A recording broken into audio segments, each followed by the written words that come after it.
Welcome to the Turkey Hunter Podcast with me, your host, Andy Galliano. In this podcast, I share with turkey hunters just like you how to have more turkeys on your hunting property and how to have more successful turkey hunts. I teach you how to do this with tips and interviews with turkey hunting pros, wildlife management tips, and entertaining turkey hunting stories. Tune in weekly as I share proven and simple strategies to help you have more success this turkey season. Make sure to head over to www.iamturkeyhunting.com to subscribe to receive free turkey hunting tips, tactics, strategies, and product reviews. Also, please visit and like my Facebook fan page.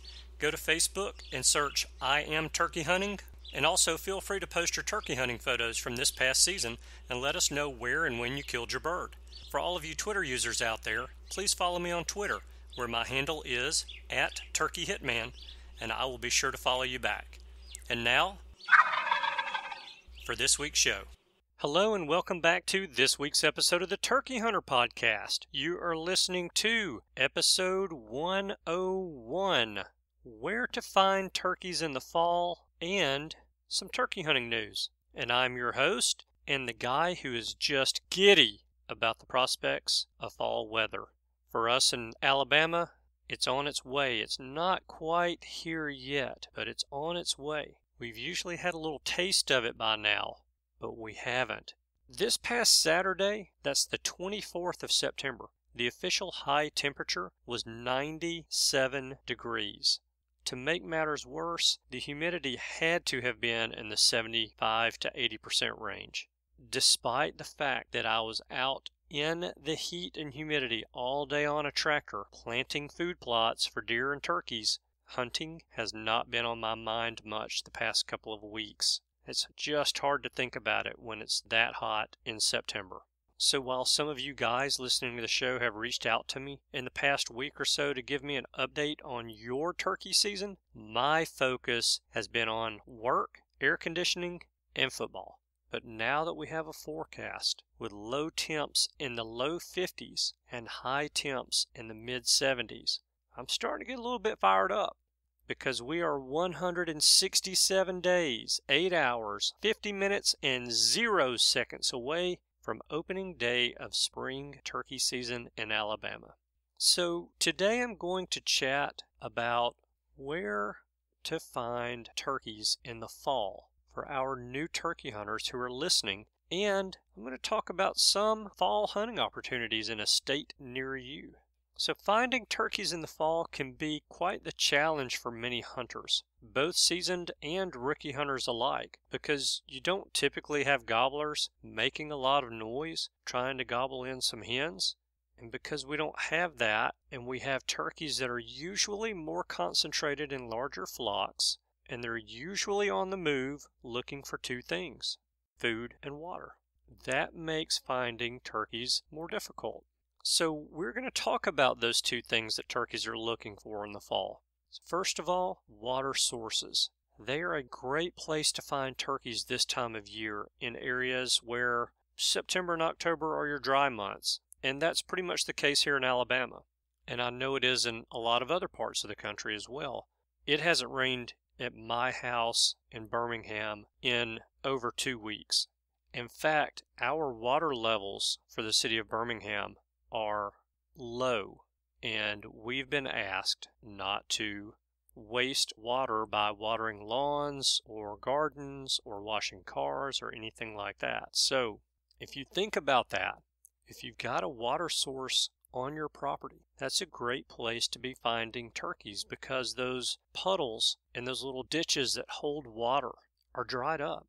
You know, I've heard people say that a turkey prefers moving or flowing water, but I'll tell you that I think that if a turkey's thirsty enough, he or she will drink out of a red Solo cup. I don't think it really matters to them. So if you're hunting private land and you've got a water source, whether it's a pond or a creek or a river that runs through your property, that is a great place to go to start looking for sign. Now, if you're hunting a large piece of public land, then go ahead and start studying Google Earth. Look for water at not only the 30,000 foot view of that property on Google Earth, but also look at the 10,000-foot view for those smaller water sources, like beaver ponds, duck holes, guzzlers, etc. Mark those locations on Google Earth with place marks and get to as many of those as possible before your season starts. Or if your season has already started, you still need to get to those spots. Of course, when you get to those spots, you're looking for turkey tracks around the edges of the water and the mud, feathers, and droppings as well. Also, you may want to look at the ground just inside the water if the water in that water source is clear, as turkeys will often walk in the water or wade in the water, and that can be the softest ground around, and it can easily capture those tracks that you're looking for. Okay, so the next thing that turkeys are searching for in the fall, we all know, is food.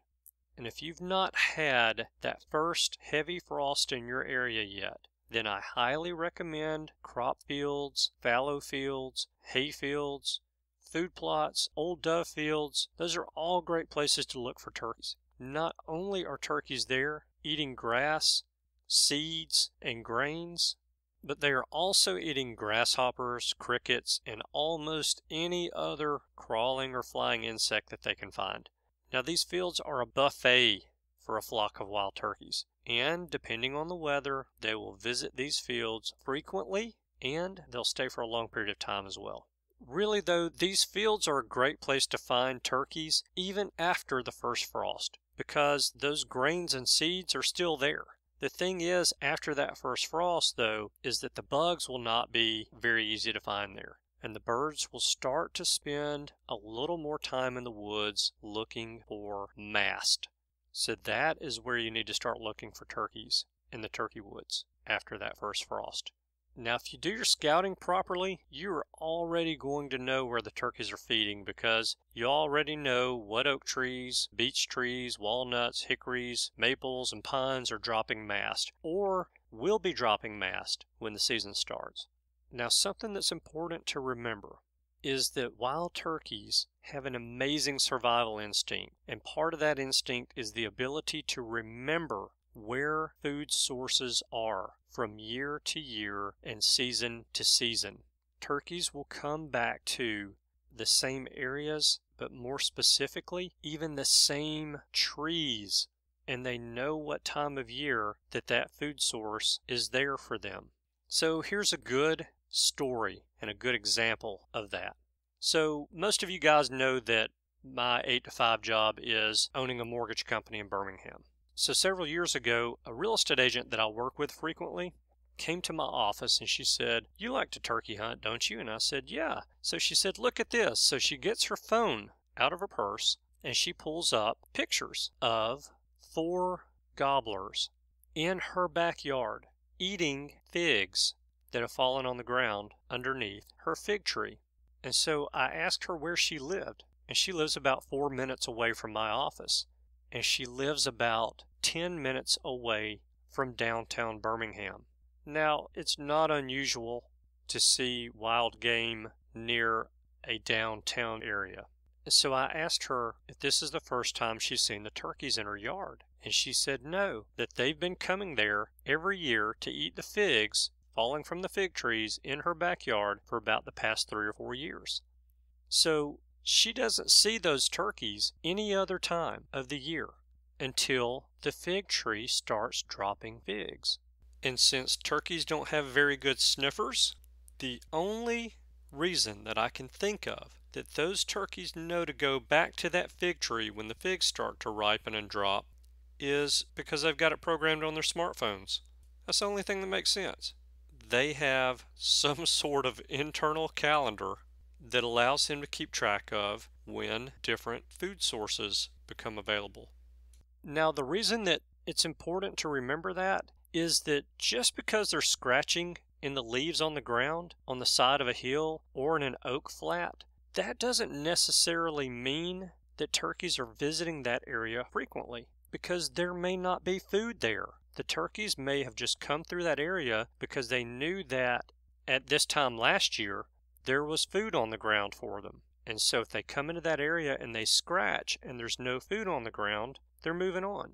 So when you see that scratching on the ground, I recommend looking a little bit more closely. Do some leaf scratching of your own and see if that food source is still there and how plentiful it is, or if it was even there to begin with. And if it hasn't been there to begin with and is not there now, look up and see if the food source is still attached to the tree. If it's still attached to the tree, then you found yourself a great place to come back and look for turkeys at a future date. Okay, so even though you find that scratching, if there's no food on the ground and there's no food on the trees, then you probably need to keep looking. And we all know that not all oaks drop acorns at the same time. Not all beech trees drop nuts at the same time.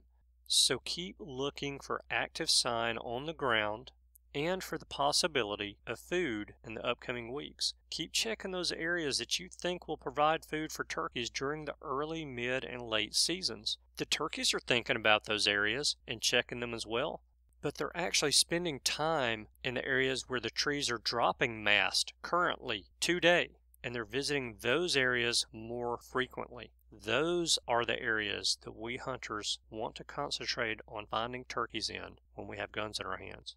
Okay, so new hunters, remember, fall is about preparing for winter. Focus on food and water to find wild turkeys to hunt. All right, now for a little turkey news. North Dakota has 850 fall turkey licenses in 7 different hunt units available for those people who applied for tags and were not drawn. Those licenses are available beginning on 9/27, which has just started, and are issued on a first-come, first-served basis. And residents and non-residents can apply online at gf.nd.gov. The season in North Dakota is long. It's 3 months long.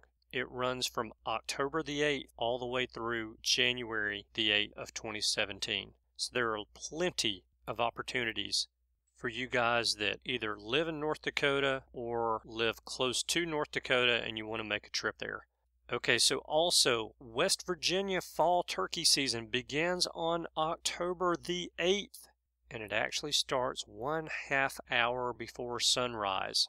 And for those of you who listen to the show regularly, you know that we went to West Virginia this year for my annual out-of-state trip, and a couple of the guys killed birds there, but I'm going to tell you that the birds are plentiful in southern West Virginia. So that may be an area that some of you guys want to check out if you want to extend your season a little bit if you live in a different state. Okay, you New Yorkers out there, we know that your season has been cut. We did a whole episode on the science behind why the season in New York was cut.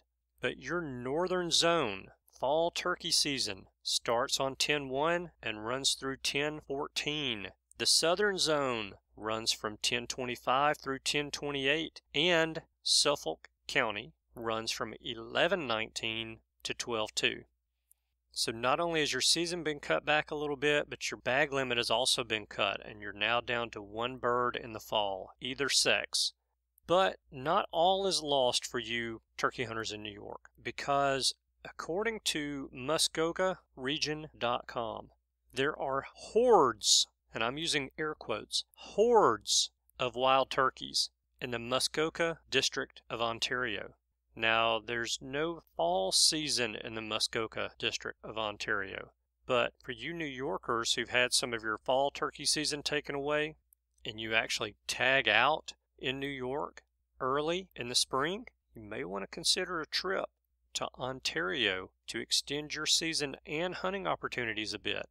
Turkey licenses in Ontario are available over the counter, and their season runs from 4/25 to 5/31 with a 2-bird limit, and the harvest is male only.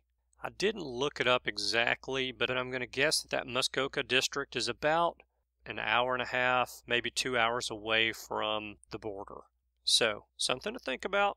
All right, for you guys out in the Midwest, Nebraska's fall season opened on 9/15. So it's been open now for almost 2 weeks, and it runs through January the 31st, 2017. Their season is either sex with a 2-bird limit, And that is a 3.5-month long fall season. You got lots of opportunities there to fill a couple of tags. Just a little hint for you, if you're planning on going to Nebraska, or now that you know that there's a 3.5-month long fall season, and now you're going to start planning a trip to Nebraska, Lincoln County, Nebraska, has the 4th highest turkey density in the country. In the whole wide United States, the 4th highest turkey density. That's pretty strong.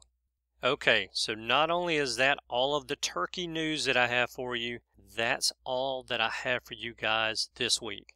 Now, if you're hunting this weekend and upcoming week, I wish you guys much luck and happy and safe hunting as well. Before I cut you loose, though, if you've enjoyed today's episode, please do me one huge favor. Please go to iTunes, Stitcher Radio, or Player FM and leave a 5-star rating and a review for the show. I greatly appreciate those of you who have already done that, as it helps other people searching for shows to listen to who find the Turkey Hunter podcast to decide whether they want to listen to an episode of the show or not. It takes a little bit of effort on your part to leave those reviews, but it's a great way to give back to the show.